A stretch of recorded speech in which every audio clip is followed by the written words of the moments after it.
Already reeling from a devastating earthquake and a cholera outbreak, Haiti plunges into further turmoil after its deeply controversial presidential election. Just where will the current unrest leave this impoverished country? How will the political uncertainty impact the recovery efforts? And how will the international community react? This is Inside Story.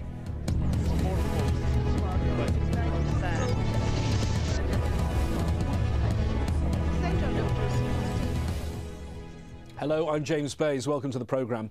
First, a devastating earthquake that killed more than 250,000 people. Then a cholera outbreak that so far infected nearly 100,000 people. And now the election that was supposed to be Haiti's new start leads to unrest and violence. The troubled country held its presidential polls on the 28th of November. The initial results were announced on Tuesday. Former First Lady Milande Managa took first place with 31%. Government-backed candidate Jude Celestin got 22.5%, and Michel Martelly finished third with 21.8%, eliminating him from the runoff scheduled next month. But Martelly's supporters are violently protesting what they say was a fraudulent result. Intiab Taib has this report. An angry showdown between supporters of the third-place presidential candidate Michel Martelly and heavily armed UN peacekeepers. You can see here that clashes are going on between the UN security forces. They're throwing stones. These are supporters of Michel Martelly. Now, the United Nations has been firing tear gas canisters within the crowds. The situation here is certainly getting bad from worse. That was just a tear gas canister right now, which has just been shot inside one of the camps here. These camps, of course, were very vulnerable. People have been living since the January earthquake.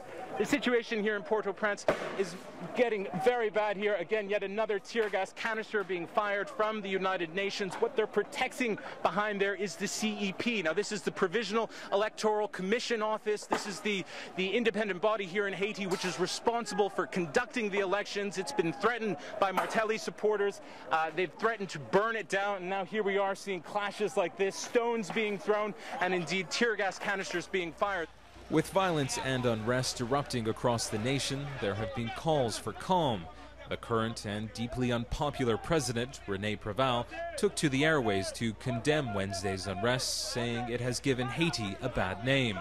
Only hours later, the man at the center of the chaos, the third-place presidential hopeful Michel Martelly, made a radio address of his own, telling his supporters to stay in the streets and to fight his cause, but to do so peacefully. However, people on the streets we spoke to say they are not only upset about Haiti's deeply flawed November election, they're also frustrated with the current government's lack of progress since January's devastating earthquake. We're still sleeping in the open air after 12 months of the earthquake. And the most important thing we expect to do, they ain't do nothing. That's why people are still angry, you know? It's because the government ain't do nothing. Confrontations between UN security forces and those who have taken to the streets are becoming increasingly violent, with one local mayor blaming peacekeepers for the deaths of 2 protesters. The man in the middle of all this has until later this week to lodge a complaint with the Electoral Commission after losing out on a place in January's runoff vote by just over 6,000 votes. So far, Martelly hasn't given any indication as to what he will do next, which means the election turmoil will very likely continue. Imtiaz Taib, Al Jazeera, Port-au-Prince, Haiti. Joining us on the show today from London, Christian Wiskirk, chairman of the Haiti Support Group. From Washington, D.C., Nora Razman, programme associate from the Trans-Africa Forum. And in Doha, Monica Villamizar, Al Jazeera correspondent, who's covered Haiti extensively. Let's start with you, Monica, because I know you were there soon after the earthquake. Everyone was worried about violence, and it's actually been surprisingly peaceful until now. And now we have unrest. Well, that's right, James. And I think something that's very important for our viewers to keep in mind, and sort of an evolution that we saw throughout these months, is that at the beginning, Haitians were extremely resilient. They're very dignified in their response, facing this huge tragedy where more than 200,000 people died, and they were patient and hopeful when they saw, you know, how the international community was manifesting itself the first days and the huge solidarity and attention on the country. But as people started to leave and less volunteers, doctors, and NGOs were coming, then despair started kicking in, and that's, I think, somehow associated with the violence. It's not violence per se, it's not gratuitous violence, if you will. It's more out of despair and out of you know, realizing the situation on the ground is not going to get better as they hoped, and things are very dire. So you can have very small things that can spark violence, like looting, for example, and can spark riots, and that is the biggest fear, and it hasn't turned to that point yet, but that is certainly what many people fear could happen in the coming months. And now in London, Christian Wiskirchen, what do you make of this unrest? Could it spiral into further violence? We know Haiti's violent history. Well, yes, I would slightly correct the issue of violent history to a certain degree, because I think that the vast majority of Haitians, as your colleague was saying, is very peaceful and puts up with a history of deprivation and poverty in a very dignified way. Yes, so far the violence has not been significant. But I think anyone who's watched Haiti for over the years would understand if indeed patience was running out, and that's not necessarily to do with elections. All the indications we have is that the turnout has been extremely low. That's not a surprise. The elections have been extremely disorganized, and hence, as a result, this election has been of no significance for the vast majority of Haitian people, because there was actually no choice on offer. Nora Rasman, you were there. You were one of the informal election observers who are watching all of this. Tell us, what were those problems on election day, 28th of November? Well, Trans-Africa, in coalition with a large group of other U.S. NGOs, performed informal electoral observation both within Port-au-Prince as well as the secondary cities Jacmel and Gromorne. And our findings were pretty consistent with those of the National Haitian Observer team. Now, the National Haitian Observers have not received as much international media coverage or press, but it's important to note that they are funded by the EU, and they have actually called for the annulment and denouncement of the first electoral cycle. A lot of these inconsistencies were around insufficient ballots being provided to people, people's names just not appearing on voter lists, as well as a lack of existence of voting bureaus in a lot of the largest internally displaced persons camps. So, Mr. Wiskirchen, a totally flawed process. How would you describe it? Yes, I think that most observers, or most of the reports that we have seen, and that's confirmed by my vice chairman, who's currently on the ground, would agree with what's just been said. A totally chaotic process. The electoral roll has not been updated since 2005. Obviously, after the earthquake, there has been so much displacement.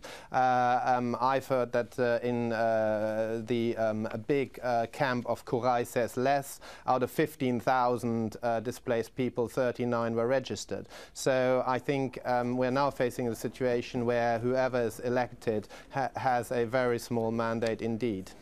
Of course, Monica, it was always going to be a very daunting challenge trying to organise an election, given what's already happened this year in Haiti with that devastating earthquake back in January. Well, you're absolutely right. I mean, just the mere fact that there were no lists of names of many of the people who were being buried in these mass graves in Titania, for example, when we first got there. Obviously, the voter lists had people on them that were not alive, and people who were hoping to vote were extremely frustrated when they got to the polls and they saw that they could not cast their vote, that there were, you know, rumors of irregularities pretty much in every every polling station. So it does point out to something that you just mentioned correctly. Is this government going to be legitimate? And also I want to bring out an even more important point. All the funds that the international community had been collecting in order to be able to rebuild Haiti have not been disbursed. Only, I understand, 10% has been disbursed, and they are waiting. There were sort of, these resources were on hold to see what government was going to take over and if they were going to be legitimate enough in order to be handed these funds and start a proper reconstruction process. Now, if this doesn't happen, then we have that bigger problem of what is going to happen with the funds that are desperately needed on the ground, because everything has to be rebuilt there in Haiti, starting with hospitals, schools. There's almost like no place to start because everything was destroyed after the earthquake. James. Nora Rassman, when it comes to the election, though, was it a case of chaotic bad organisation or deliberate fraud? I think we have to look at the larger context for the elections to really answer that question. Our civil society partners on the ground have been saying for months that the elections held in these conditions were going to have significant issues that's dealing with the naming of the Electoral Council, which oversees the elections process, talking about the issues with the exclusion of large political parties that represent a large populace of the Haitian people, as well as the really limited resources that were allocated to making sure that these voter rolls were actually updated and that internally displaced people were able to vote. Well, let's now focus on the candidates who are still in this race and the one that so many people would like to be in the race. Christian Wiskirchen in London. Just tell us something about who these three candidates are. Well, the leading candidate, according to the provisional pronouncement of the Electoral Council, is Mirlan Maniga. I think she can be described as the candidate of the traditional elite. As voters may know, Haiti is the fate of Haitian politics very much decided by a small minority of very wealthy families. She would be the desired candidate, I think, of that sort of small leading elite. Her husband was briefly president in the late 1980s, and she is, as it were, you know, the candidate that stands for, as it were, a traditional stabilization and no change of the status quo. Secondly, then we have Jude Celestin, who is clearly the candidate preferred by the outgoing President René Préval. His campaign was extremely well funded. He has achieved something in the area of reconstruction. He was responsible for infrastructure, but there are also allegations of corruption surrounding him, and so it was claimed would have the election in the bag because he was supported by Préval. Now it turned out that suddenly he seemed to be losing out, not making the runoff.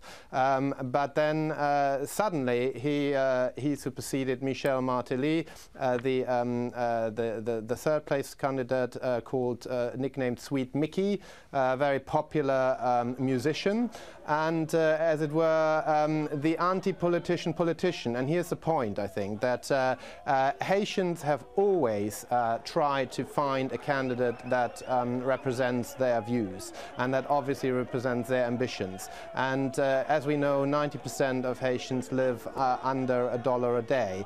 And I think they have turned to a large degree to Sweet Mickey because he represents something of an anti-establishment candidate.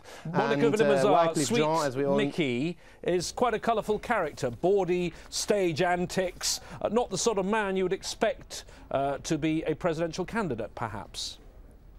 Well, yeah, but he plays very much into this notion, as our guest was saying, of someone new and an outsider to this anti-establishment, someone who can communicate with people. That's even why Wycliffe Jean was someone popular, you know, with young people who are really disillusioned by the political elite, disillusioned of the way their country has been run for decades, and want to see someone fresh, someone who's bringing new ideas and new things to the table, and very importantly, someone who can communicate. Because as you probably know, and just to give some context to our viewers, the current president, René Préval, has been highly criticized for that lack of communication with the Haitian people in times of crisis. And that disconnect between the leaders and people has been affecting this election. And that's why people were so, you know, happy to have these new candidates and hopeful that, and that's why they were extremely popular, basically. Yes, you mentioned Wycliffe Jean. He was another potential candidate who was disqualified, another music star. Nora Rasman, why do you think these music stars got involved? Is it to try and tempt that young vote? Because so many Haitians are below the age of 25, I think about half the population. Yes, I think that they are calling out for change, and people across the board, regardless of age, are really ready and frustrated because people have been living under tarps for 11 months, and the situation as it exists today cannot continue. But I think that the reason why Wycliffe and Sweet Mickey have really engaged youth and young adult voters has really been because of their image. And unfortunately, none of these candidates have been presenting exhaustive platforms about what kind of change can happen. There is rhetoric around the changes that need to happen for moving people out of camps and getting people jobs, but with regards to an actual platform and the funding for those opportunities, very little has been said. Christian Wiskirchen, do you think that any of these candidates can get Haiti out of the mess it's in after the appalling natural disaster that it had earlier this year and the history it's had of political problems? I have grave doubts about that, and I agree with what's been said about Sweet Mickey and this whole anti-establishment move.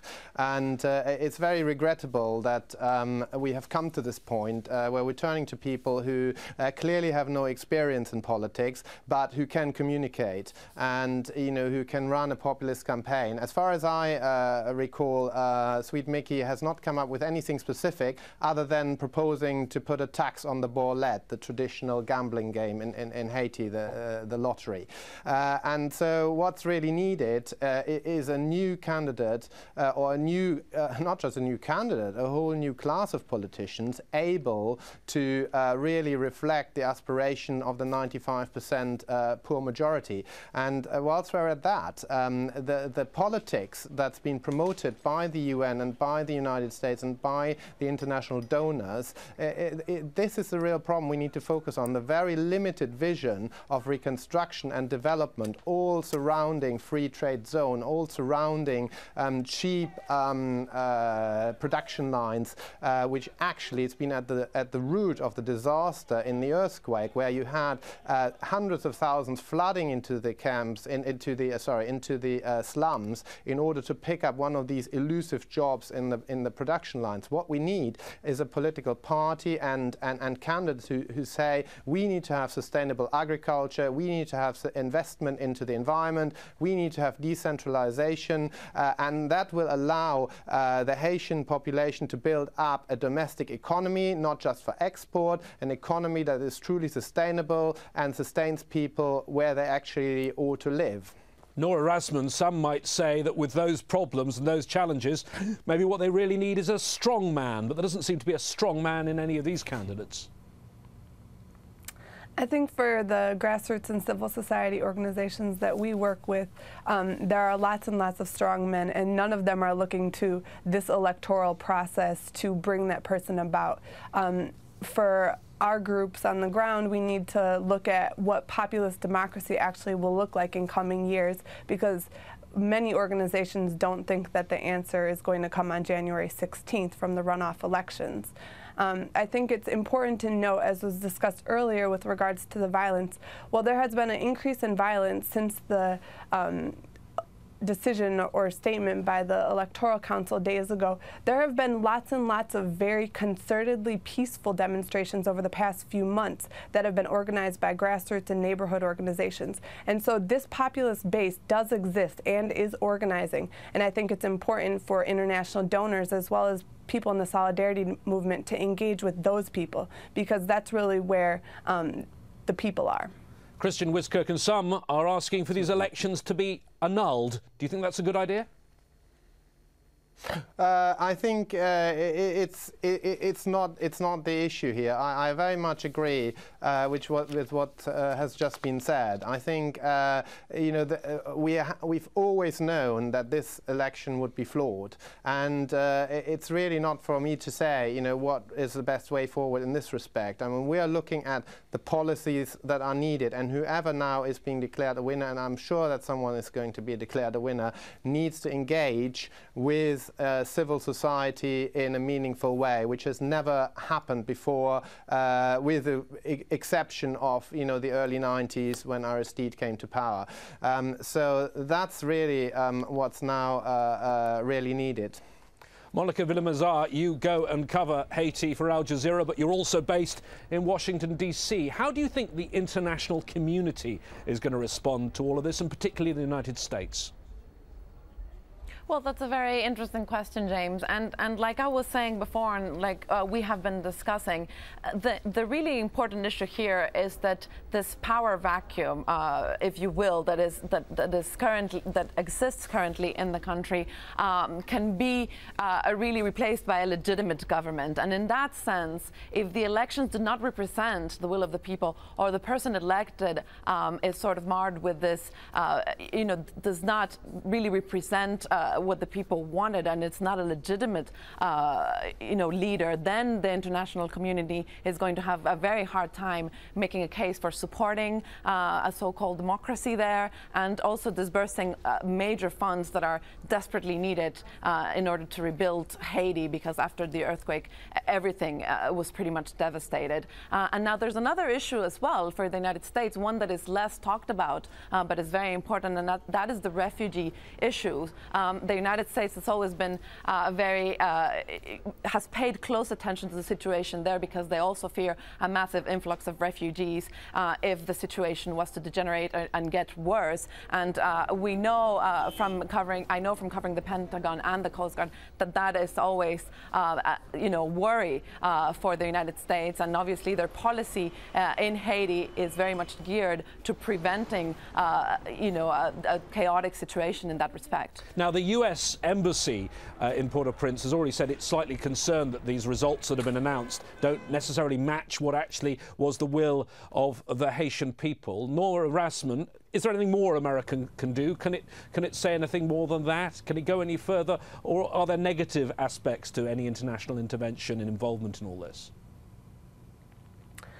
Because of the tenuous relationship that the international community has had with Haiti historically, of course, I would move with serious caution in calling for the U.S. to get any more involved. But as you know, we were one of the major funders of the elections, and so the statement that we are with the will of the Haitian people, while beautiful nominally, hasn't really been illustrated when it comes to actually including the most disenfranchised majority within Haiti. OK, Christian Wiskirk, and a quick answer from you. Do you think the international community should do more, say more? Well, I think the international community ought to try and listen to the Haitian grassroots and devise a development policy which will meet the needs of the poor majority. What will then occur is that, you know, Haitians will be able to organize in a more systematic fashion, and they will bring up a new political movement, as they did in the late 1980s, which resulted in the election of President Aristide. Unfortunately, what then happens is that, you know, sometimes the the United States and others consider that the politics of the poor are not exactly fitting in with their geostrategic objectives in the region. And then we have coups d'etats and we have a reversal to the status quo ante. And I think what really has to happen is that everybody in a position of power, the Haitian elite, the US, the UN, are actually taking democracy seriously and look beyond elections and to say, what can we do to build Haitian civil society, Haitian institutions, so that actually Haitians, like everybody else here in the West takes it for granted, can take charge of their own destiny.